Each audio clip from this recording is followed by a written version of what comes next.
어려울 수 있다. 그래도 한번 이 이미지를 머릿속으로 상상해보자. 깨끗하고 평화로움을 상징하는 색은 백색이다. 백색이 가로 대 세로의 비율 3대2로 펼쳐져 있다. 가로가 세로보다 1.5배 더 길다. 가로가 150cm라면 세로는 100cm다. 이 중앙에는 세로 길이의 절반에 해당되는 지름의 원이 있다. 백색의 길이가 100cm라면 원의 지름은 50cm다. 이 원은 기하학적으로 정확한 반원 둘로 형성된다. 이는 완벽한 원의 일부, 즉 반원의 합니다. 이 원의 곡률은 반지름의 역수로 정의된다. 다시 말해 원의 각 반원의 곡률은 해당 반원의 반지름의 역수다.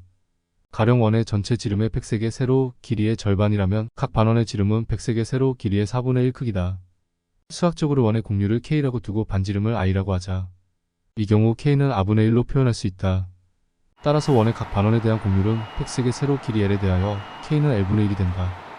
고로 원의 각 반원의 곡률은 백색의 세로 길이 L에 대해서 L분의 4가 된다. 이런 곡률은 원의 완벽한 반원 형태를 이루게 하고 균형과 조화를 나타내는 중요한 역할을 한다. 백색의 중앙에 위치한 이런 반원의 합평. 주변에는 3개의 수평선으로 구성되어 있는 기호가 끊어지거나 연결되어 있다. 이 기호는 선의 원소를 표현한다.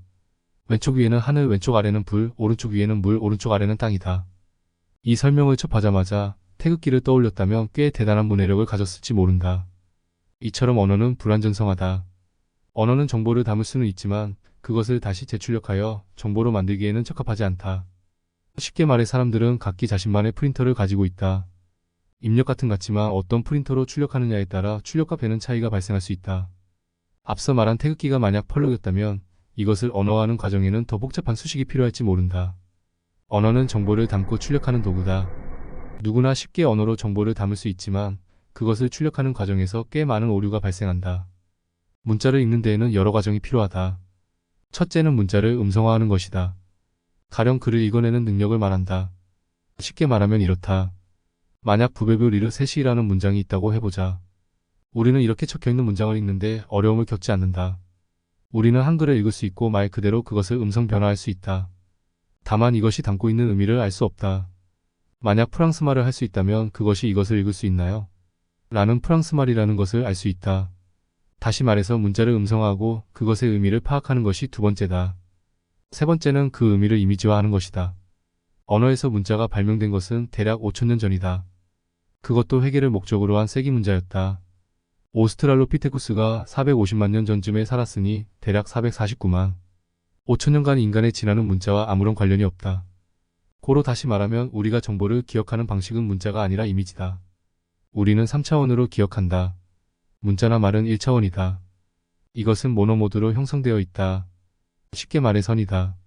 좌에서 우로, 앞에서 뒤로의 일렬정렬 방식으로 정보가 나열된다. 다시 말해 글의 앞부분을 빼버리거나 뒷부분을 빼버리면 빠진 부분에 대해 전혀 우리는 알아낼 수 없다. 말도 마찬가지다. 앞부분이나 뒷부분을 빼버리면 우리는 그 빠진 부분에 대해 전혀 알 수 없다. 다만 태극기를 그린 그림에서 이미에 위치해 있는 픽셀 30%를 지워버려도 우리는 그것이 태극기임을 알 수 있다. 우리가 정보를 처리하는데 사용하는 인지 능력은 한정적이다.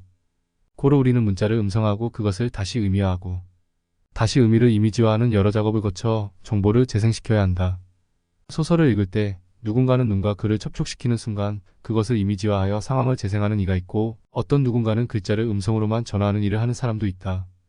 음성을 의미로만 바꾸는 사람도 있다. 이 차이가 정보를 받아들이는 속도를 다르게 한다. 사과 하나를 떠올려보자. 이것을 한 입 베어 물고 제자리에 넣었다고 해보자. 다시 그 사과가 파란색이라고 해보자. 그것을 머릿속으로 그려보자. 그럼 이제 한 입 베어 문 파란색 사과를 머리로 그릴 수 있다. 이 사과와 최초의 사과 하나와 이미지로 볼 때 인식에 들어가는 에너지 비용은 같다. 다만 이것을 언어화하게 되면 다양한 구조로 이루어진 수식어가 들러붙는다. 이것은 한 번에 인식하는 일을 어렵게 만든다. 이것은 최초에는 학업 성적의 사소한 차이가 될 수 있지만 나중에는 저장된 정보에 대한 혜택을 누리지 못하는 커다란 격차가 되기도 한다.